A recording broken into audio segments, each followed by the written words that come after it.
তো গাইস এখানে মিষ্টির দোকানে এসেছিলাম।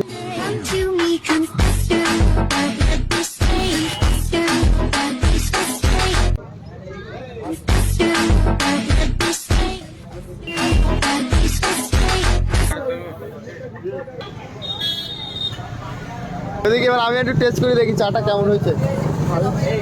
Bluetooth device is ready to pair.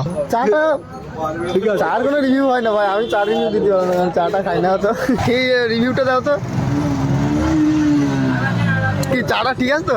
যা অপি আছে ঠিক আছে, যা তো খারাপ বলবো যা ও তো খেতে ভালোবাসি না। হ্যাঁ। ও আসলাম ভাইরাল হচ্ছে দোকানটা ওই জন্য। তো এখান থেকে চাটা খেলাম, ব্যবহার মিষ্টি দিদির খারাপ না। আর বেসিক্যালি আমাদের আশা হচ্ছে মানে মিষ্টি দিদি ভাইরাল, ওই জন্য চার সাথে আমাদের কোনো লেনা দেনা নেই। চা যেমনই হোক ভাই, এমনি ভাইরাল হয়েছে দোকানটা, ওই জন্য এসেছি।